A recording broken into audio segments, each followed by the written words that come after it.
Hola, ¿cómo les va? ¿Qué tal? Hola, Jacinta, ¿cómo está? Hola, ¿qué tal? Hola, Muy ¿qué tal, bien. doctor? ¿Cómo le va? Muy bien, Nora, ¿cómo le va a usted? Muy bien, acá estamos. Acá Me estamos alegro. esperando que se sume más gente, porque están medio atrasaditos hoy, me parece. Están viniendo de a poco, De a poco se van sumando. de a poco, de a poco. Lo que pasa que, bueno, también, Si hay médicos van a tardar más porque están relajados los médicos, pero después no ay, sé. no me hable de eso, por favor. Me arruina la tarde más de la que la tenía. Sí, Qué papelón, por favor. totalmente, Qué papelón, como si la gente no se estuviera, no le faltaran cosas todavía, agregar toda esa cosa y esa ironía, ¿no? totalmente, Qué totalmente. triste. Pero bueno, paciencia. ¿Qué vamos a hacer? Sin duda. ¿Qué vamos a hacer? ¿Quiere esperar un ratito más? ¿Quiere arrancar? Como usted prefiera, lo que usted prefiera, estamos para adelante. Yo arrancaría por respeto a la gente que es puntual. No sé qué es lo que ustedes piensan. Graciela le gustó para los puntuales, ¿sí? Bueno, entonces arrancamos. Y cualquier Muy bien. cosita después, si falta algo, lo volvemos a repetir, no hay problemas. Bueno, primero de todo quiero agradecerles al doctor Azul Quiroga, que fue la que me conectó con usted, doctor. Y es un privilegio tener al doctor Carlos Iraolo, que es especialista en neurocirugía, subespecialista en cirugía funcional y estereostática, profesor adjunto del Instituto Universitario Hospital Italiano de Buenos Aires y del Servicio de Neurocirugía del Hospital Italiano de Buenos Aires también. Así que bueno, como dije antes, un privilegio y muchas gracias por traer los temas estos tan importantes como el que toca hoy, que es Parkinson cuando se opera, ¿no? Más allá de la gente que está hoy en el Zoom, hay mucha gente que está esperando el link del Zoom para también poderlo escuchar, porque debe ser cosas sumamente importantes. Y antes de arrancar, quería hacer una recomendación, doctor. A ver, ¿usted qué le parece? De las terapias alternativas para todas las problemáticas que hay en la tercera edad, ¿no? Y que son las terapias creativas. Cómo influyen en las experiencias afectivas y sensoriales y ayudan a preservar y maximizar el sentido del sí mismo. Fomenta la comunicación no verbal con el mundo externo, las habilidades sociales y estimula las áreas cerebrales. Nada mejor que un buen proyecto artístico para tener una mejor calidad de vida. Sí. Bueno, ¿qué pienso? Sí, claro. Tenemos que trabajar juntos, porque parte de la cirugía es eso. Nosotros, los pacientes, cualquiera sea, tiene que siempre el ser humano, y se ve mucho más ahora en la pandemia, que cuando no tiene anclajes, que lo hemos charlado muchas veces con Azul, anclajes cronológicos, los pacientes entran en una angustia infernal, pero más que angustia es un sinsentido de la vida. En el caso concreto de las enfermedades, es parte de la vulnerabilidad de una persona. Y hay algunas enfermedades que se hacen más vulnerables o menos vulnerables a cualquier persona que la padece, de acuerdo a los signos y síntomas que tiene. El ser humano no está preparado para verse vulnerable y la enfermedad de Parkinson es una de las que más hacen ver, notar, y tanto sea en la parte íntima de la persona como en el entorno que lo sigue. Y en segundo lugar, cuando una persona afecta su vulnerabilidad, nosotros veo que siempre nacemos con una batalla perdida, que es, la vida es una batalla perdida. Entonces, cuando nos vemos vulnerables, el sentido de finitud también existe.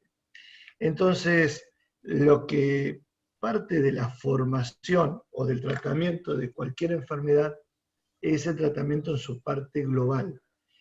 En el caso concreto, y acá llegando a la respuesta a su pregunta, en el Parkinson es fundamental todo lo que es recreativo, todo lo que es estimulativo, todo lo que se puede exteriorizar, todo lo que una persona puede interaccionar y todo lo que una persona puede expresar, a veces que por temor no lo hace en forma coloquial o social. Por eso, lo que ustedes hacen, a mí me llamó mucho la atención y me es muy grato compartir con ustedes, en el cual el arte, la cultura, pero fundamentalmente todo lo que es la expresión de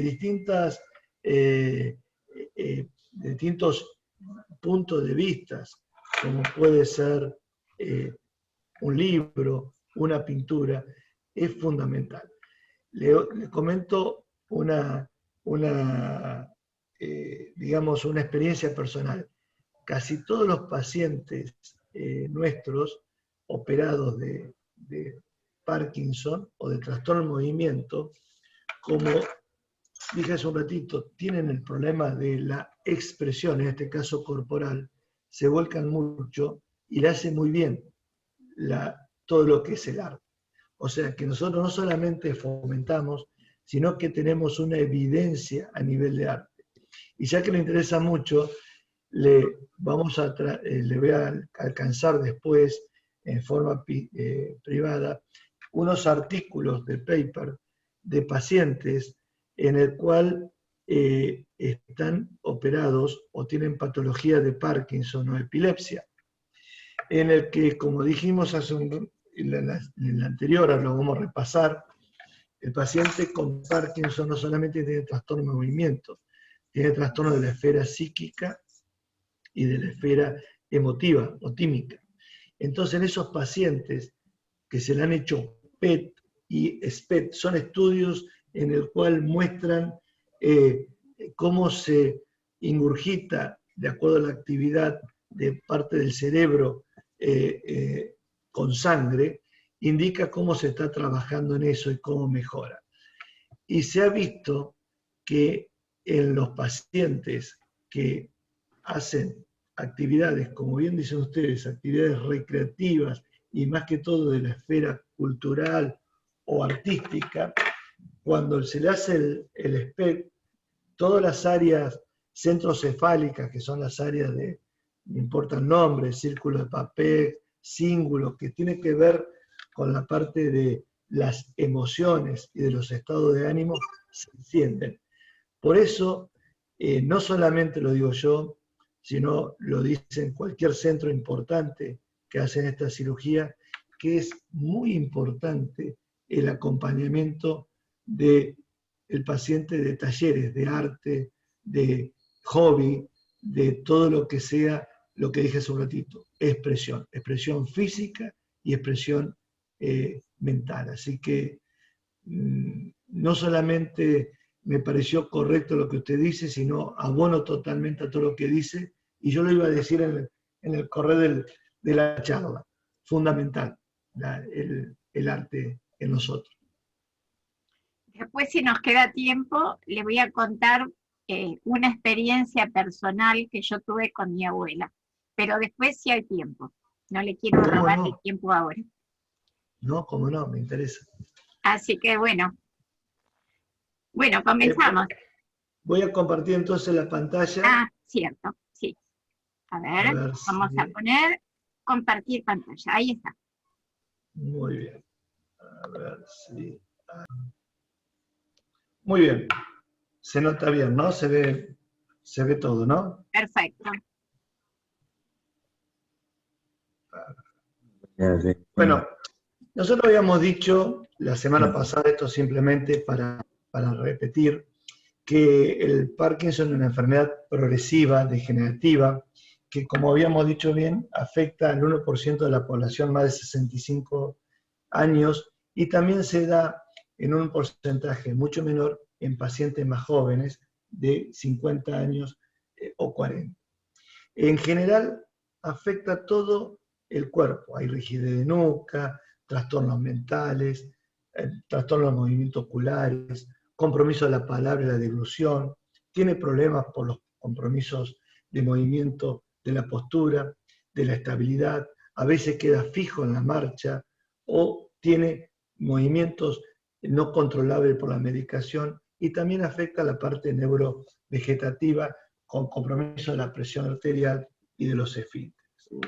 El diagnóstico, como le decía la otra vez, es un diagnóstico netamente clínico en el que solamente lo hace el examen del neurólogo o del médico, en el cual se basa en determinados criterios por los síntomas y signos que tiene.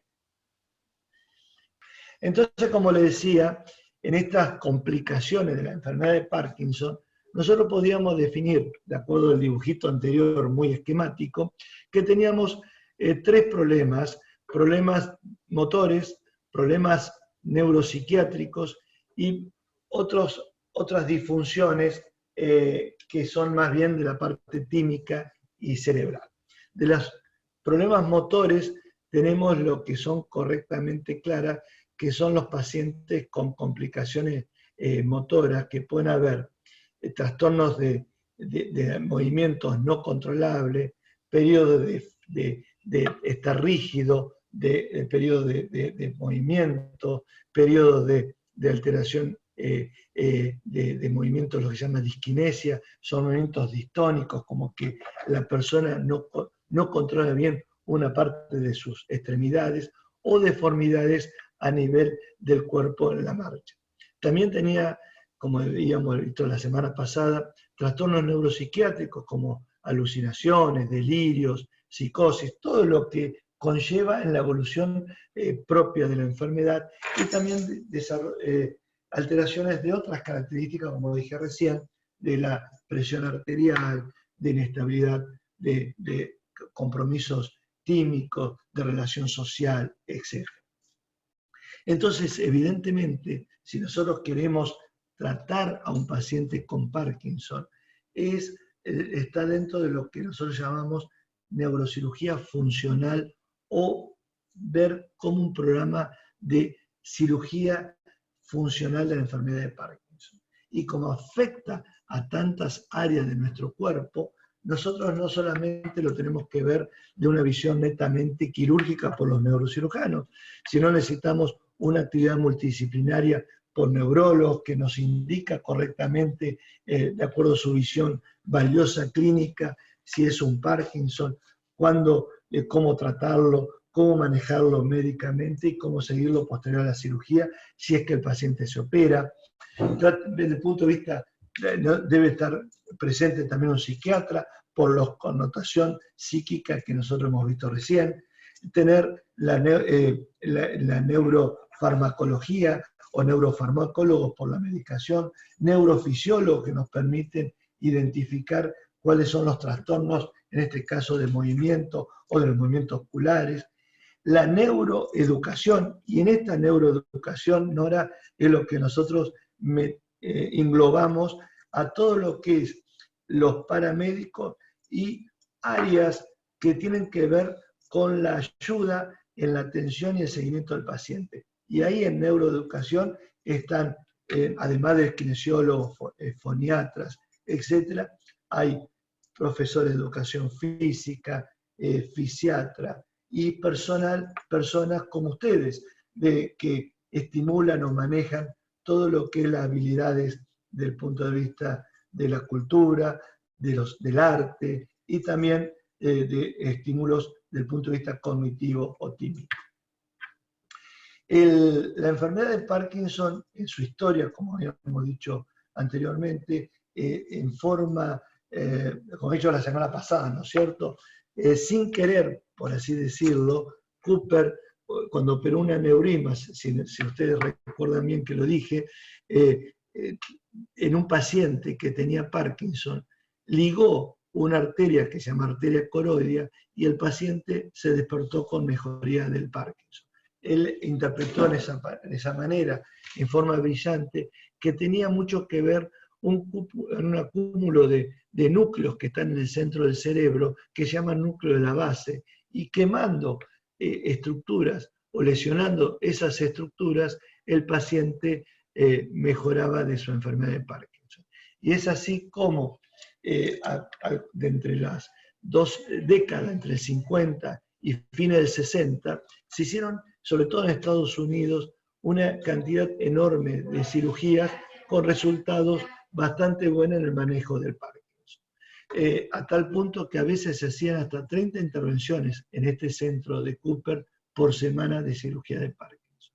Pero a fin del 68, entendiendo y comprendiendo mejor la enfermedad de Parkinson, apareció la droga que suplía la ausencia del neurotransmisor que está presente en los pacientes que padecen esta enfermedad, que también, si recuerdan bien ustedes, lo dijimos la semana pasada, era la dopamina, y con la aparición de la droga que se podía dar por boca de la levodopa, toda esta cantidad de cirugía fue prácticamente descendiendo hasta el punto que al principio de la década del 70 prácticamente no había a nivel mundial ningún centro que realizara cirugía de Parkinson. Pero esta luna de miel con la medicación duró muy poco, porque a medida que fue corriendo los años, generalmente entre los 7 y 8 años posterior al inicio de una ingesta de medicación, empiezan a aparecer otras complicaciones o consecuencias de la medicación en el comportamiento motor del paciente. Y estos son alteraciones de disquinesia, esos movimientos, digamos, totalmente tórpidos, estereotipados que tiene el paciente, y complicaciones no motoras, como pueden ser determinadas rigidez y determinados periodos de que cuando el fármaco terminaba su circulación por la sangre, el paciente rápidamente caía en los síntomas o signos de la enfermedad conocida. Y esto hizo empezar a que la enfermedad, que no es curable, además de todos estos problemas, iba evolucionando con los factores, digamos, neurovegetativos, de esfínter, etc., y fundamentalmente las alteraciones químicas y psiquiátricas. Entonces, al finalizar y declinar toda esta, digamos, situación casi se creía como mágica de la medicación, comenzó a resurgir nuevamente la cirugía como un método de mejorar juntamente con las drogas el tratamiento y el seguimiento de una enfermedad de Parkinson y darle una mejor calidad de vida. En el tratamiento, como vimos recién, y no me voy a cansar de repetirlo para que uno entienda, evidentemente el Parkinson no es solamente un problema del trastorno de movimiento, sino, como decía, tiene trastornos vegetativos, de sueño, de presión arterial, de disfunción eréctil, de constipación, etc. Trastornos cognitivos o de la esfera psicológica, como demencia, que llegan a veces a depresión y psicosis, y también con los trastornos, como vimos recién, trastornos motores, que pueden ser de alteración de rigidez o temblor del cuerpo, o por el mal uso o la necesidad de usar alta dosis de medicación de estas fluctuaciones motoras o estos movimientos estereotipados de las disquinesias.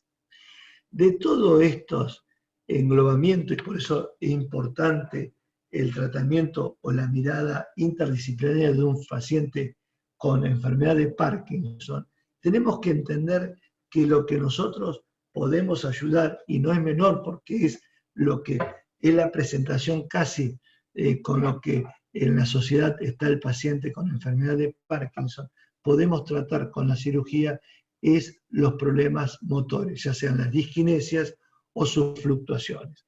Todo lo otro es a nivel de medicación y terapias, digamos, coadyuvantes, ya sea a nivel paramédico o de otra índole, para la ayuda de la esfera psíquica o los trastornos del sueño.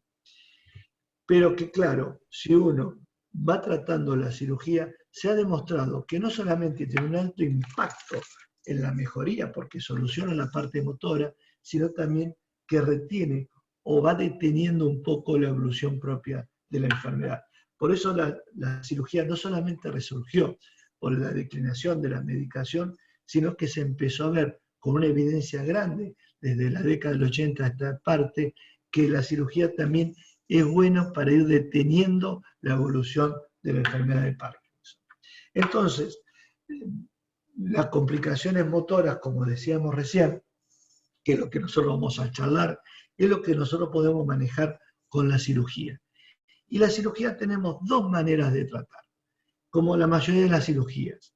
Es destruyendo o sacando, así se hace en cualquier cirugía. Uno tiene una apendicitis y saca un apéndice, uno tiene por ejemplo, un compromiso de una arteria tapada y le pone o quema el coágulo, y lo mismo pasa con los procesos destructivos o ablación, que es lo que habíamos dicho que era el comienzo de la cirugía de Parkinson, que era quemando el grupo de neuronas del núcleo de la base del cerebro que producía esta alteración de la enfermedad de Parkinson. Y esto se hace a través de técnicas estereotácticas, que ahora vamos a saber o a explicarlo un poquito mejor qué es, y que lleva a través de un electrodo a quemar este grupo neuronal. Pero lo que nosotros buscamos es a ese grupo neural hiperactivo es o destruirlo, o bien, si no, es atontarlos o apagar su funcionamiento. Y si tenemos el otro punto de vista o la otra visión de abordaje en el otro extremo, que es la neuroestimulación. Y es a través de esta estimulación eléctrica nosotros inhibimos o dormimos esta neurona hiperactiva y en lugar de destruirla, simplemente la atontamos a través de la estimulación eléctrica.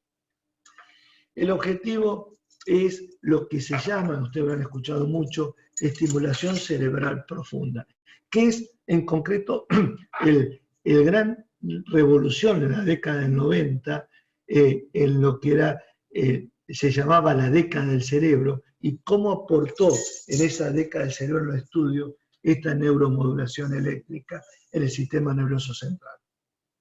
Y que fundamentalmente lo que decíamos es colocamos electrodos que a través de conexión a una batería que es una pila, uno va dando electricidad y la electricidad lo da por el voltaje, el pulso, cómo da ese voltaje, la frecuencia de la electricidad, uno puede ir viendo la magnitud de cómo atonta a estas neuronas para que de esa manera va corrigiendo en forma progresiva la función motora y logrando lo que uno realmente quiera hacer. La indicación, como habíamos visto, son pacientes que son Parkinson puro. La semana pasada habíamos dicho que había un montón de enfermedades neurodegenerativas, pero el Parkinson era el que tenía comprometido la dopamina. Por lo tanto, son los pacientes que responden a la levodopa y que además pasó todo su periodo de luna de miel, como dije hace un ratito, y ya esta medicación empieza a tener complicaciones para ajustar la dosis y lograr una buena respuesta a los trastornos del movimiento del paciente.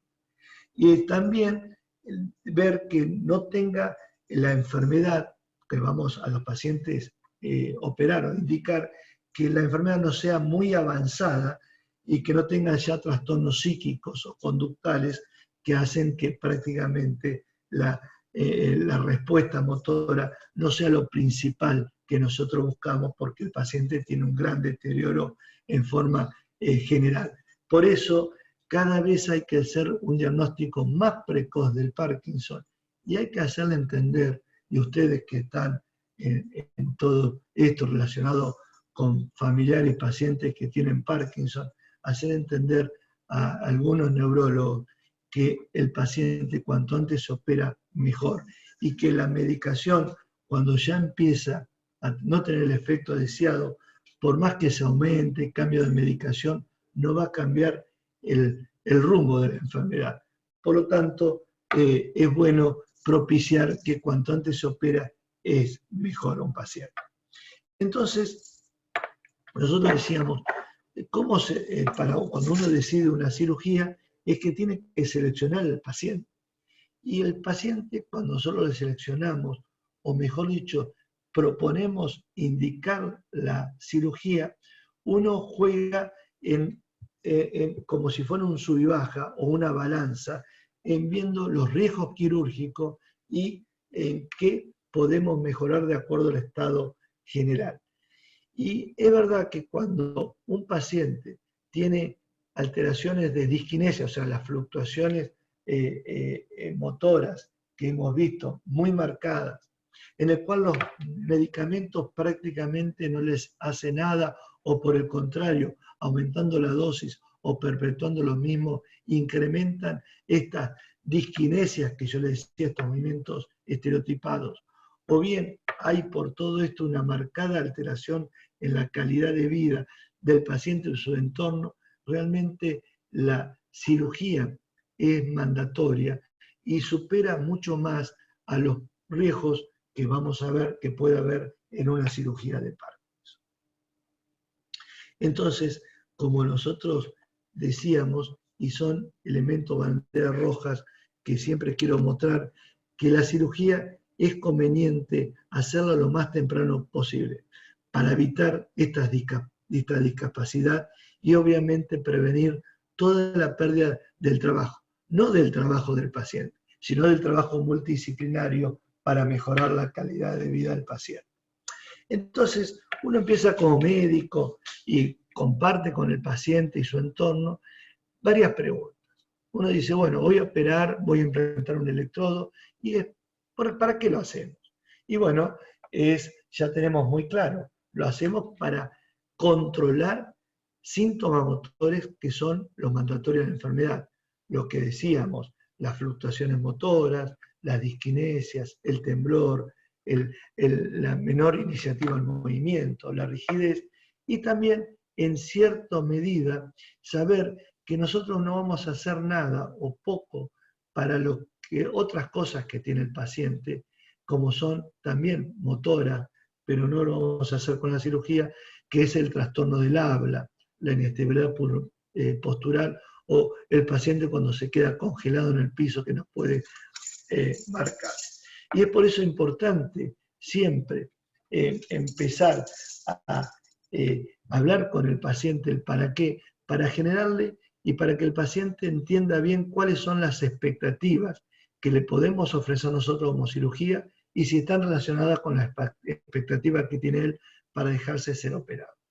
Entonces, debemos, como siempre, tener ciertos criterios de inclusión que nos hace decir que realmente la cirugía de Parkinson puede ser beneficiosa para el paciente.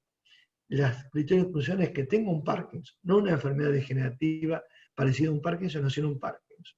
Que la enfermedad tenga como mínimo una duración de 4 años y que realmente tenga importantes compromisos de la parte o de la esfera motora, como habíamos dicho recién, que hace que tenga una calidad de vida no muy aceptable. Que el tratamiento farmacológico se ha probado y ya no tiene la respuesta adecuada, o es inefectivo, o tiene respuestas adversas, y que, como decíamos recién, saber que es un Parkinson, porque el comienzo del tratamiento de la enfermedad respondió muy bien con la levodopa. Y eso hace también, como tenemos criterios de inclusión, tenemos criterios de exclusión para indicarlo y marcarlo bien para que no generarle expectativas falsas al paciente. Esto es que la evolución de la enfermedad, por eso hay que operarlo lo antes posible, que tenga corta expectativa de vida, que tenga una enfermedad asociada que sea muy importante y limite o sea peor que la enfermedad de Parkinson, el paciente, que sea un paciente añoso, mayor de 70 años, que por los compromisos vasculares, y esto se da en pacientes de alta edad, por eso fomentar la cirugía temprana, que tenga cambios vasculares o atrofia cerebral que hace que el riesgo quirúrgico sea mayor, o que ya la evolución de la enfermedad de la esfera psíquica sea tan alta que tenga una importante psicosis o depresión o riesgo de suicidio, que haga que realmente no tenga sentido el manejo de la enfermedad, de la cirugía, porque todos estos ítems van a influir negativamente en la respuesta de la cirugía. Y obviamente entender que si tiene gran compromiso de la parte axial, o sea, del habla, de la deglución o de cambios vegetativos, prácticamente la cirugía no le va a generar lo que más le afecta a la calidad de vida, que son estos puntos que hemos marcado. Y también el para qué la cirugía es que uno dice, bueno, yo veo que voy a operar la cirugía para que darle, que al tener una buena respuesta de la levodopa, esto haya motivación clara del paciente, haya expectativas realistas. Por eso es muy importante hablar el por qué y los criterios de inclusión y exclusión para que no nos perdamos qué podemos ofrecer con la cirugía, que entender bien al paciente, y es fundamental su entorno para ver si el paciente puede ser contenedor o no, o acompañar en la evolución de la enfermedad, porque el gesto de una cirugía es muy grande y si después no se lo ayuda, realmente no tiene mucha validez el tratamiento del mismo.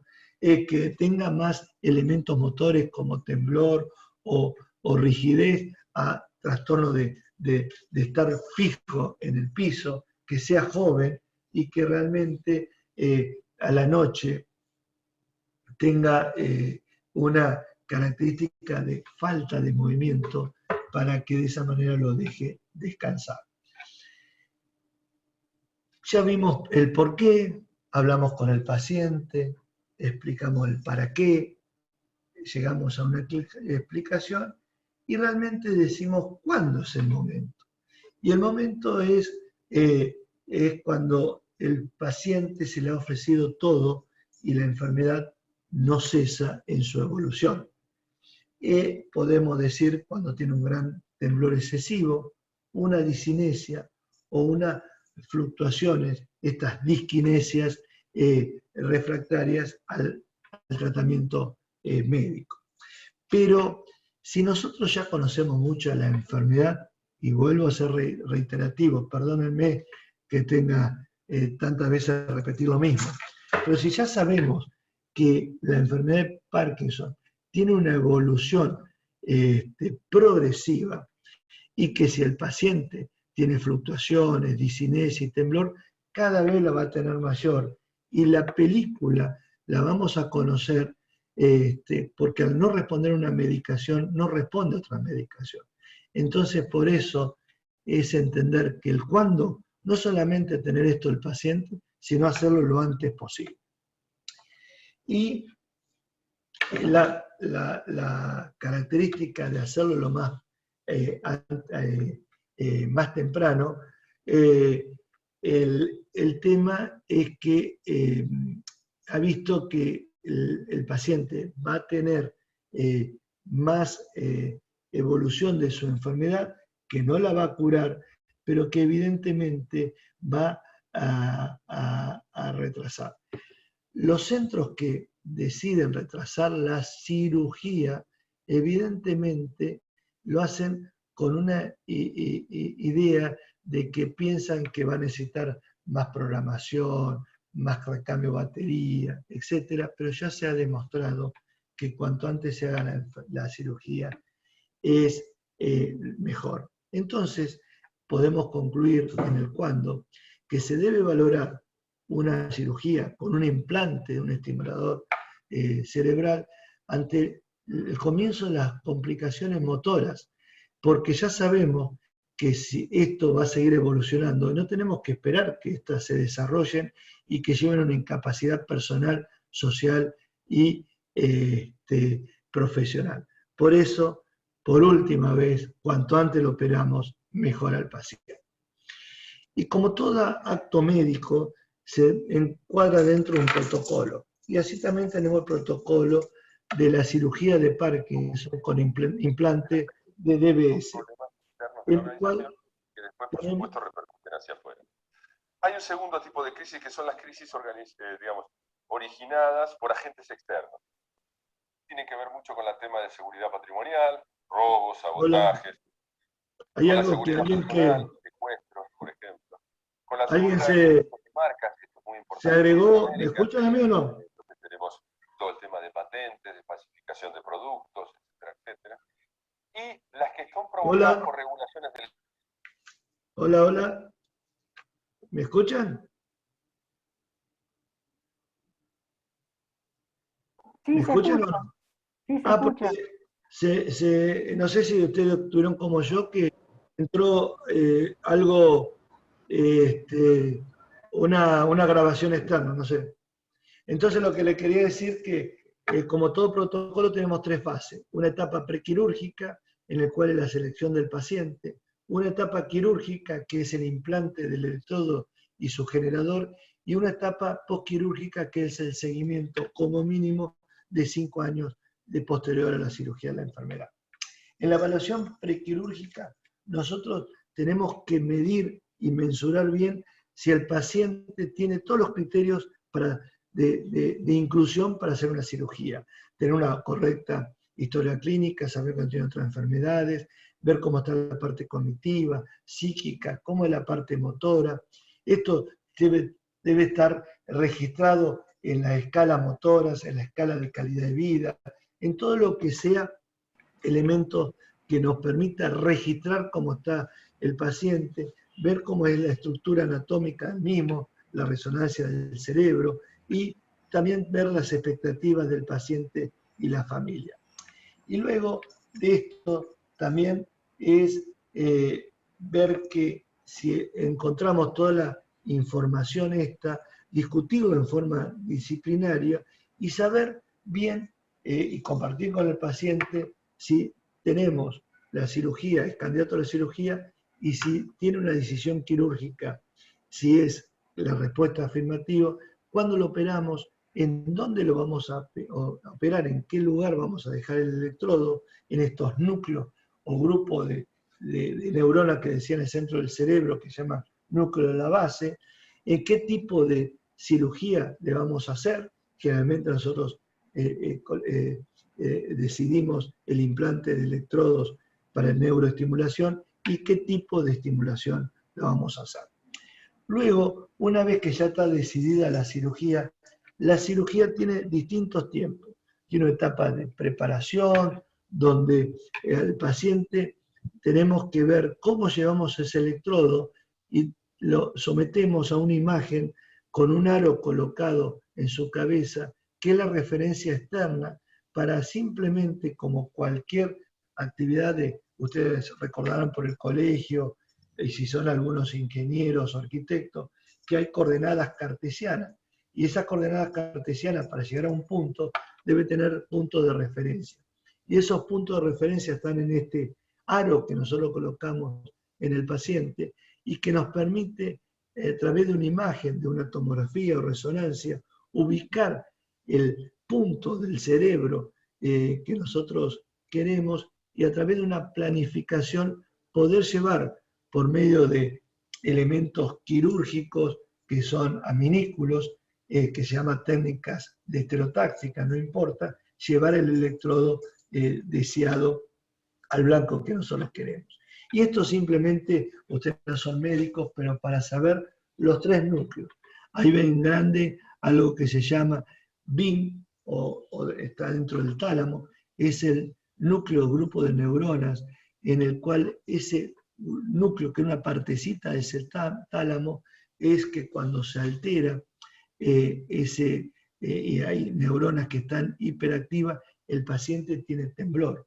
O ven al ladito el GPI, es otro núcleo, no importa, que está en el centro del cerebro, que cuando el paciente tiene esos movimientos estereotipados o tienen esos movimientos de distonía, como que estira el brazo sin sentido, el GPI es el lugar donde uno coloca los electrodos, porque ahí es donde las neuronas se hiperactivan y hay que inhibirlas. Y bien abajo ven un núcleo chiquitito que se llama núcleo subtalámico, que es generalmente donde concentran todos los haces de la relación entre la corteza cerebral y la médula, y es ahí generalmente donde nosotros colocamos los electrodos para los pacientes que tienen la enfermedad de Parkinson, porque ahí solamente controlan los movimientos, no solamente las fluctuaciones o disquinesia, sino también los trastornos motores.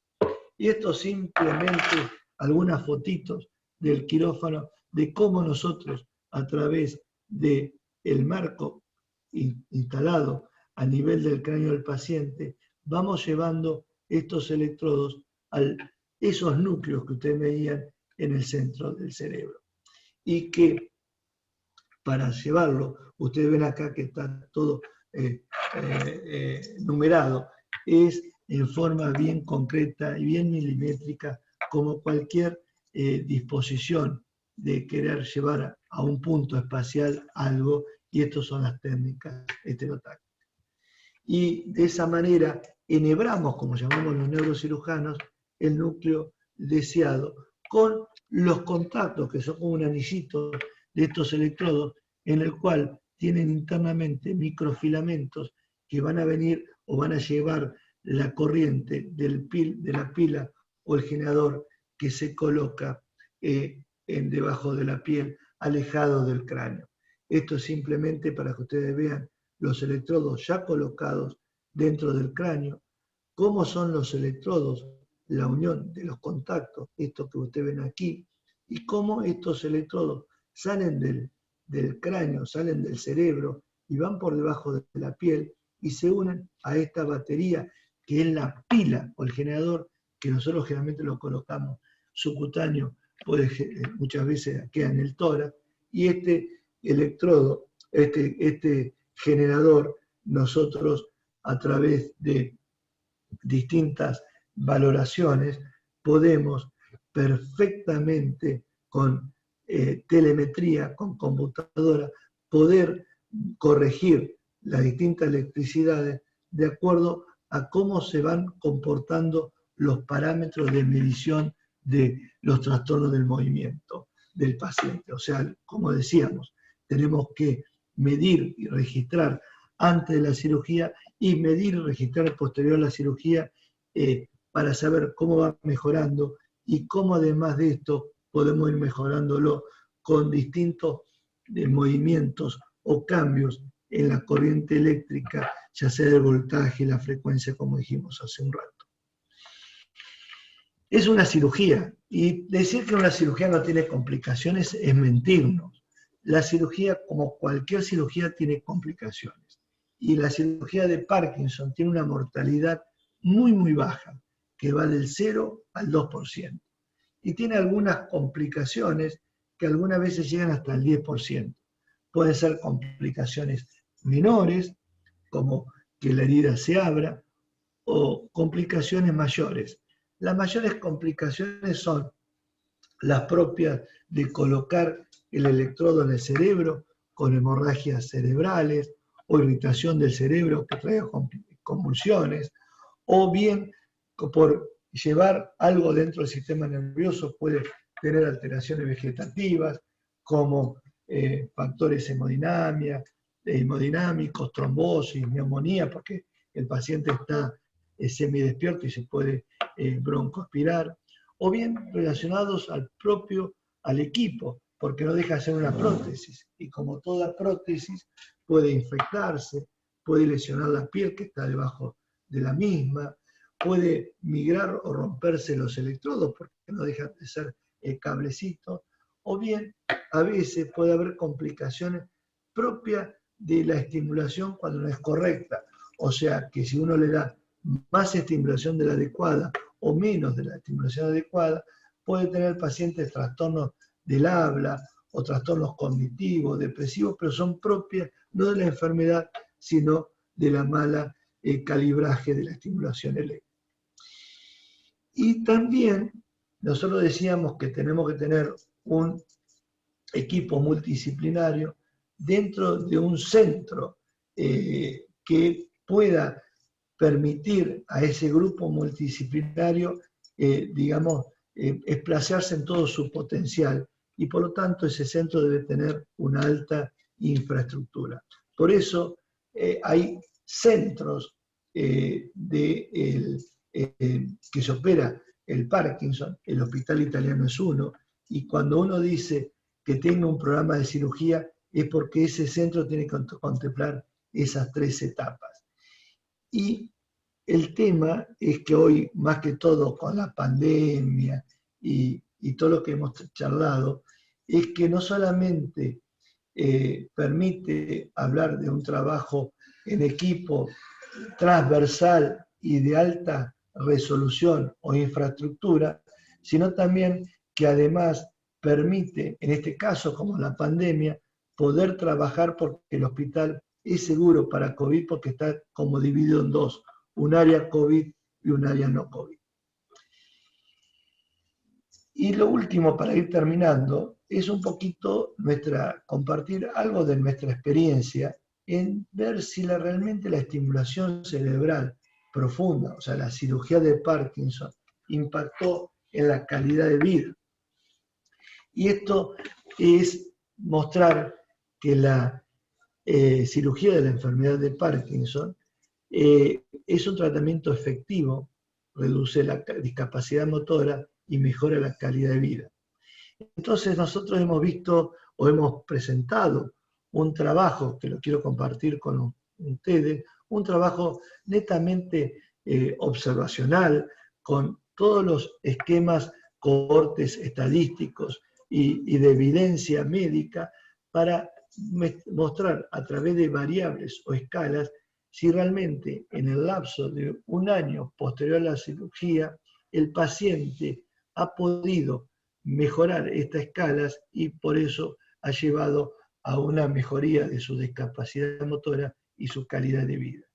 Y hemos visto que evidentemente en todos los patrones que nosotros hemos buscado, en lo que es el cuadro de comunicación en medio, la parte cognitiva, el soporte social, el tema de motilidad, el tema de todo lo que tiene que ver con su actividad motora, la parte del índice cognitivo, el tema psiquiátrico, evidentemente el paciente ha mejorado en todos los ítems. O sea que el impacto fue muy grande y no deja de mostrar la misma experiencia de otros centros a nivel mundial que en nuestros métodos o en nuestras escalas de valoración, esto fue tan contundente como en otros centros y que realmente la estimulación cerebral profunda en la enfermedad de Parkinson tiene una connotación, un impacto muy, muy grande en su calidad de vida motor, psíquica y social.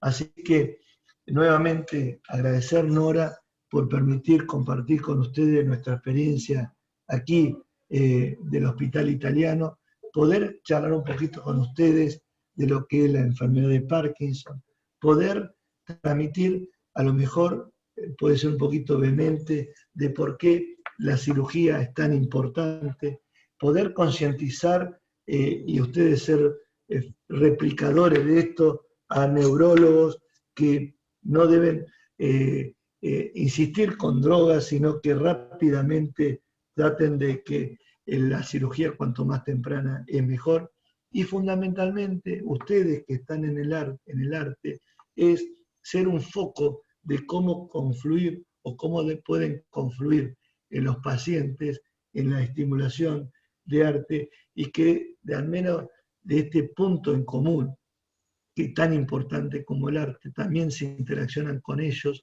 y de esa manera van aprendiendo su enfermedad, van comprendiendo su enfermedad, van resignando su enfermedad y van enseñando a otros pacientes nuevos que vienen, van estimulando a otros pacientes de la comunidad que tienen la enfermedad y fundamentalmente, si uno hace una comunidad grande de pacientes con enfermedad de Parkinson, y los invito, ustedes pueden ser un factor de atracción de estos pacientes o estos grupos de Parkinson, como pasa siempre, nos puede enseñar mucho a nosotros los médicos. Así que muchas gracias y dejo de compartir así. Si tienen algunas preguntas, con mucho gusto lo diremos, o como veíamos recién ahora, nos contás cuál fue tu experiencia con esa señora que me dejó intrigado. No, primero de todo, muchísimas gracias. Realmente una maravilla todo lo que nos fue diciendo. Lo mío lo voy a dejar para el final. Pero Graciela Chiale, que es que tuvo la cirugía, nos debe querer decir algo. Bueno, sí, le quería preguntar al doctor, que la semana pasada dijo que había una serie de complementos para el DBS, para su mejor funcionamiento. Por ejemplo, tengo entendido que hay una especie de bomba que distribuye los medicamentos según la necesidad del paciente. ¿Puede ser? Puede ser. Puede ser y muy importante su pregunta, porque evidentemente un poquito lo que pasaba en la década del 60 o 70, que los médicos a la levodopa la mostraban como algo mágico, lo que no hemos aprendido nosotros de esa experiencia, que no hay nada mágico, y que todo tiene que basado en la evidencia. Tampoco es mágico la cirugía. Por eso era entender para qué hacemos la cirugía, por qué hacemos la cirugía y cuándo hacemos la cirugía y cuáles son las expectativas de la cirugía. Y llegando a lo que usted nos preguntaba, Graciela, evidentemente hay un montón de cosas o puntos más que se van a agregar y que son necesarias para una mejor acompañamiento del paciente con Parkinson posterior a la cirugía. Uno de ellos es que la medicación no es que en los pacientes operados uno deja de tomar medicación, no, uno opera para que la medicación sea más efectiva, tenga más efectividad a baja dosis y no traiga efectos adversos, ¿me entiende?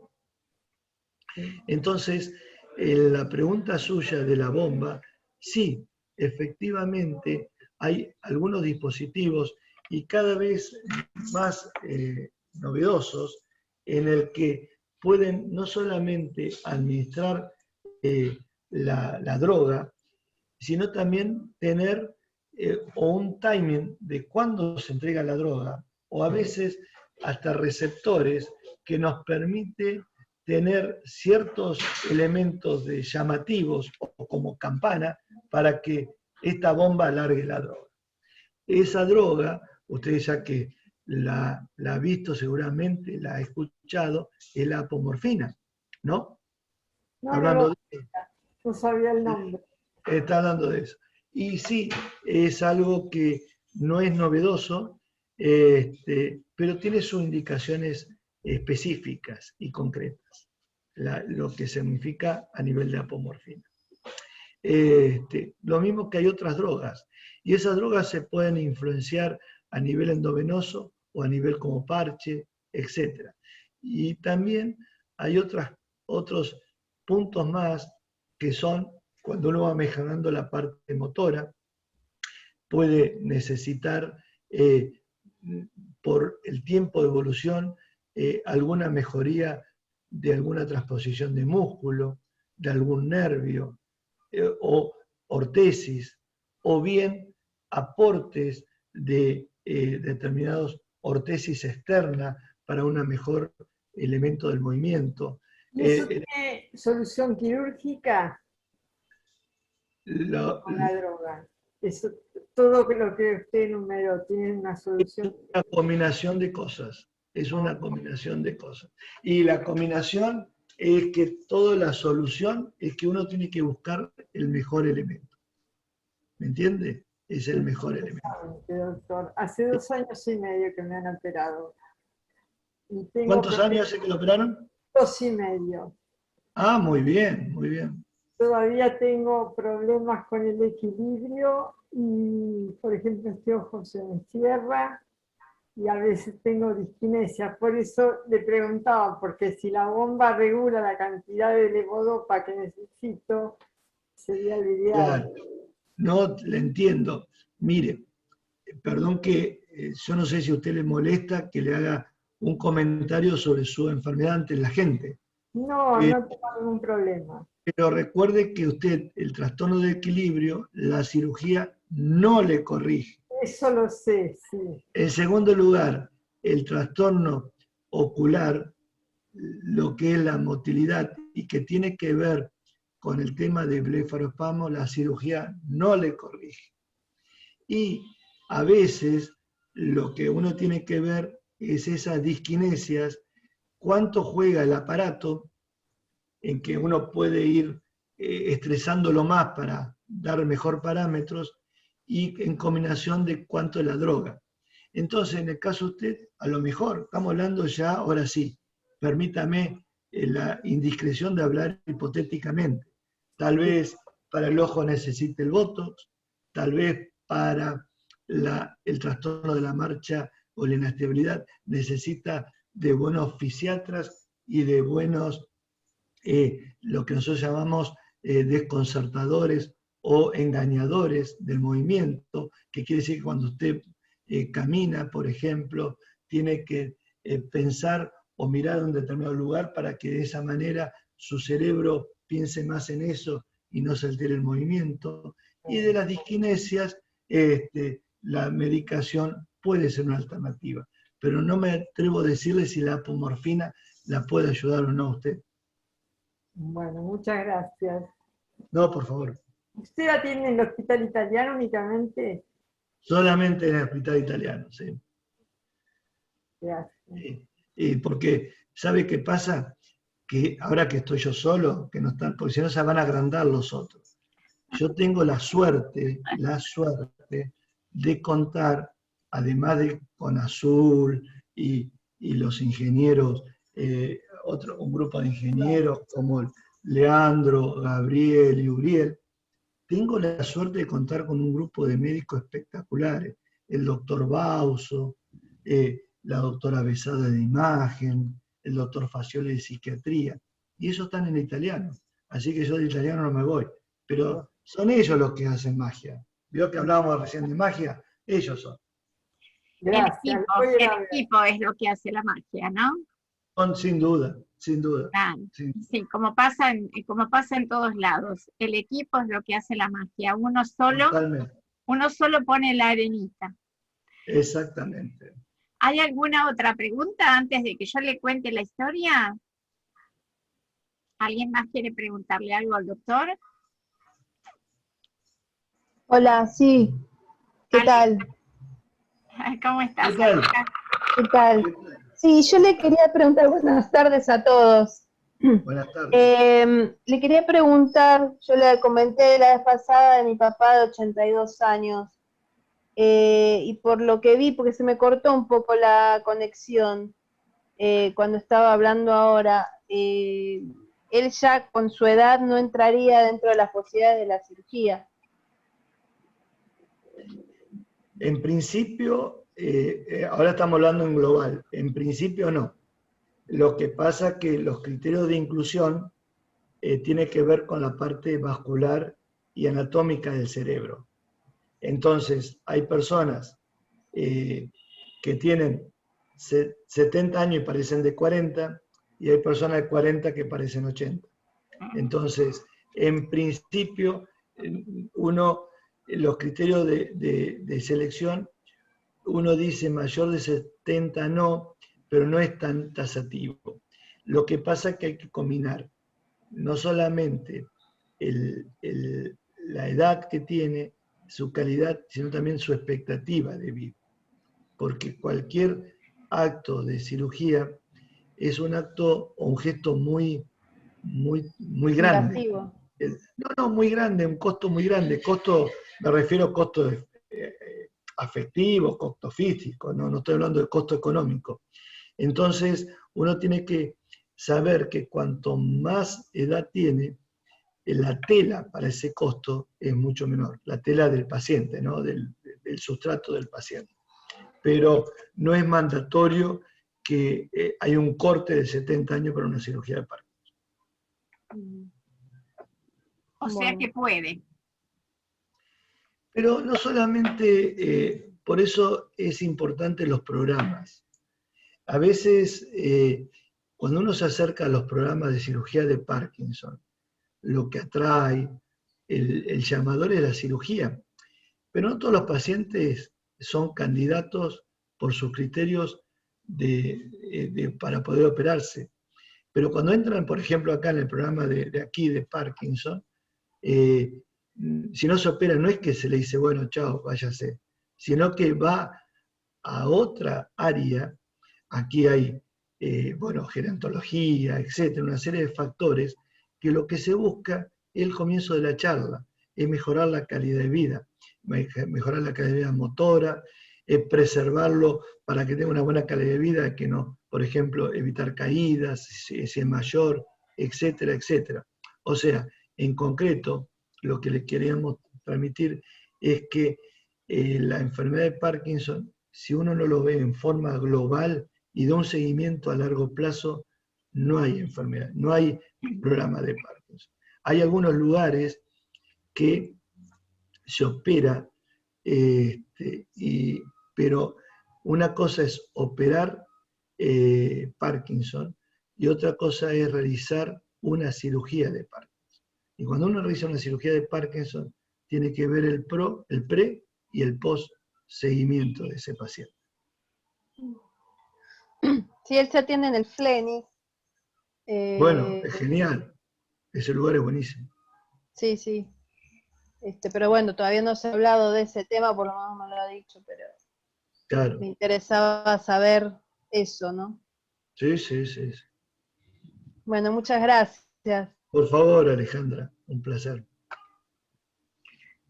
Bueno, le voy a hacer pedir... una pregunta? Sí, Rosita, adelante. Bueno, muchísimas gracias. Doctor, fascinada por su presentación. Me gustaría una pregunta tal vez un poco más técnica, no sé si yo no lo comprendí, pero me gustaría que me aclarara un poco. ¿Cómo determina usted los puntos donde va a colocar el electrodo? ¿De acuerdo a las características motoras, etcétera, de la presentación de la enfermedad, o lo hace a través de un rastreo por imágenes? ¿Cómo se hace eso? Bueno, pregunta genial, porque va a reforzar que algo a veces uno, para no atosigarlos y marearlos con nombres y elementos médicos, a veces uno omite, pero ya que está la pregunta y que está buenísima, a ver si la podemos descifrar bien. Vio que nosotros decíamos que la enfermedad de Parkinson es porque hay algo en la conexión entre la corteza cerebral y el resto del cuerpo que hace de que esta enfermedad, por unos neurotransmisores que se llama dopamina, conexiones de determinadas estructuras del cerebro se ven afectadas y llevan a esta enfermedad que ya la hemos charlado muy bien.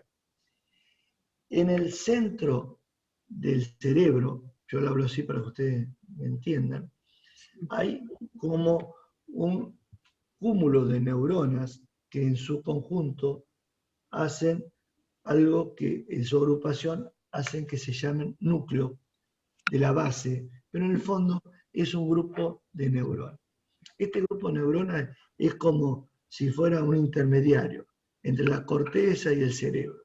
Y es lo que, digamos, estos neurotransmisores, ¿se acuerdan? Ustedes tienen neuronas, las neuronas tienen como unos cablecitos que se llaman dendritas y axones. Bueno, esos cablecitos que hacen de que una neurona se conecte con la otra. Entonces, esos núcleos es la parte intermedia entre la conexión de las cortezas del cerebro y el cuerpo.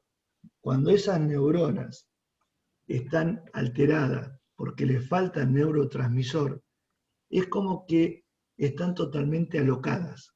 Entonces, la información que lleva la corteza del cerebro para la médula y hacia las extremidades, o al revés, la información que lleva la médula para la corteza está mal decodificada o está totalmente alterada. Entonces, de acuerdo al examen clínico y lo que más prima clínicamente de esta enfermedad motora, uno elige cuál es el núcleo que va a afectar. Por eso, someramente, si el paciente tiene mucho temblor, va a un núcleo que está en el tálamo. Si tiene muchos movimientos alocados, va a un núcleo que se llama GPI, o globo pálido, no importa. Y si tiene una combinación de ambos, de trastorno de la marcha y todo, va a un núcleo que va más profundo, que es el núcleo subtalámico. ¿Qué significa? Que, por ejemplo, la corteza cerebral tiene millones de neuronas.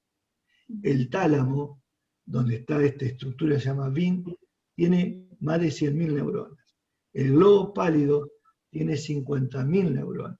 Y el núcleo subtalámico tiene 10.000 neuronas. Entonces, si nosotros podemos ir a actuar sobre el lugar donde menos neurona es, pero más difícil de llegar, y de esa manera inhibirla, más efectivo vamos a ser. Por eso elegimos el núcleo subtalámico. No sé si le respondí bien la pregunta. Sí, perfecto, doctor. Muchísimas gracias. Buenísimo. No, por favor. Bárbaro. ¿Alguien más quiere hacer alguna pregunta? Bueno, les voy a contar la historia. Lo voy a hacer cortito para no cansarlos. De esta persona que les voy a contar era mi abuela, la mamá de mi mamá. Cuando tenía sus 70 y pico, aparecieron unos temblores bastante importantes. Y bueno, y empezó, por supuesto, a ir a preguntar qué es lo que pasa. Le diagnosticaron Parkinson. Al año más o menos que ella estaba en tratamiento, ya con medicación para Parkinson y todo, fallece mi abuelo. Así que dijimos, bueno, ahora la situación se va a poner más complicada, ¿no? Pero de alguna manera se tomaron precauciones, mi mamá la llevó a la casa de ella, y bueno, y veíamos que en realidad la abuela no tenía una actividad de ella específica. Entonces, ella vivía en Córdoba, yo vivía acá allá en Buenos Aires, y había empezado con toda la parte artística y ver cómo estimular con proyectos a la tercera edad. Y empezamos, y bueno, yo quería que escribiera, porque a ella le gustaba escribir, tenía un diario. Le dije, ¿por qué no escribís? Pintar, me decía, no, yo no sé pintar, es horrible lo que hago, no podía. Bueno, entonces había que estimularla desde lo que ella quería hacer. Entonces no encontrábamos qué, hasta que un día me dice, a mí me gustaría tejer como teje tu otra abuela. La mamá de mi papá tejía muy bien, ella hacía unos tejidos que eran maravillosos. Y dice, a mí me gustaría tejer como teje ella. Y dice, pero yo no sé cómo tejer. Y bueno, será cuestión de aprender, le digo. Veremos a ver cómo podemos hacer. La otra abuela también estaba, así que era cuestión de comunicarlas entre ellas y ver qué era lo que podían hacer. Bueno, la otra abuela le enseñó cómo empezar a tejer, le llevó un tiempo, y después entre todos los nietos trazamos a armarle un proyecto a ella, que era de pedirle cosas, de pedirles los tejidos y estimularlas lo que ella estaba haciendo. Más o menos a los 2 años de estar trabajando con el tejido, no tuvo más temblores. El médico dijo, no sé lo que pasó, pero supongo que no debe haber sido Parkinson. No sé. Quedó ahí. La cuestión es que nunca más dejó de hacer proyectos y vivió hasta sus 90 y pico de años, tejiendo, y todos los demás haciendo turnos con las bolsitas de lana esperándola. Un proyecto hermoso. Bueno, eso era. Qué lindo, Nora. No, bueno, mire, esto reafirma, y gracias por compartirlo, realmente un proyecto, una historia muy, muy bonita, y gracias por compartirla con nosotros, ¿no? Pero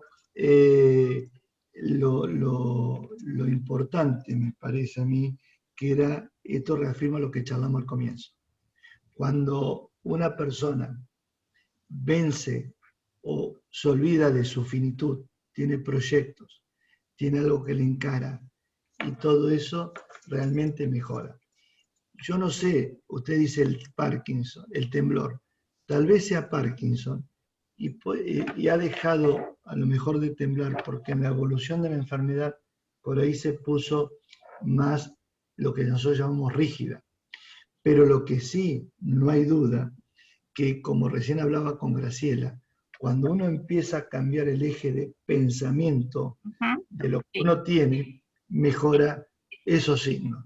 Por eso, y no para quedar bien con ustedes, el tema de fomentar el arte en estos pacientes no solamente es un baño hermoso para la mente, sino también mejora la parte clínica. Eso lo hemos mostrado, lo hemos visto y demostrado muchas veces, ¿no?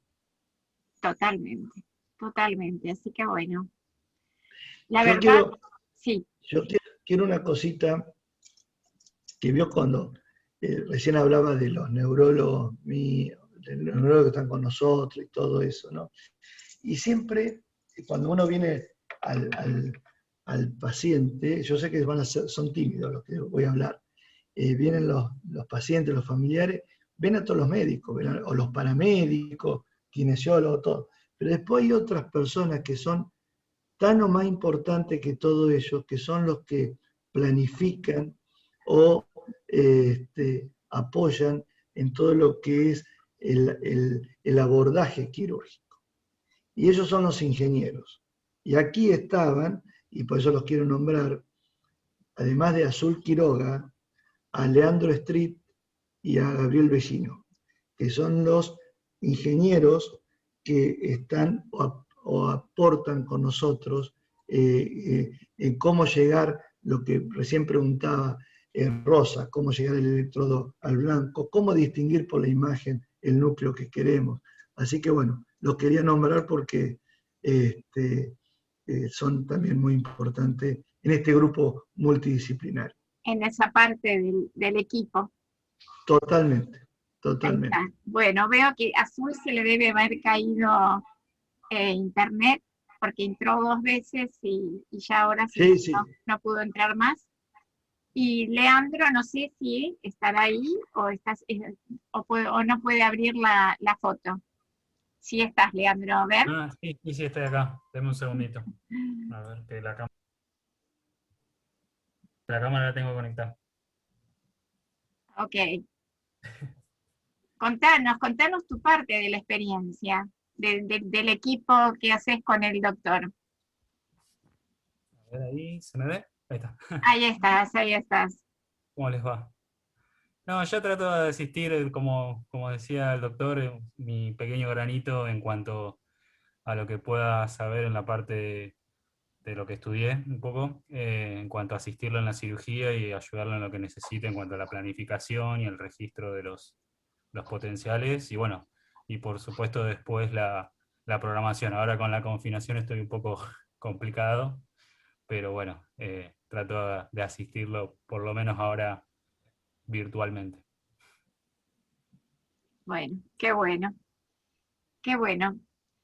Bueno, yo creo que lo vamos a, después de 1 hora y media casi que nos ha brindado, no tenemos más palabras que agradecimiento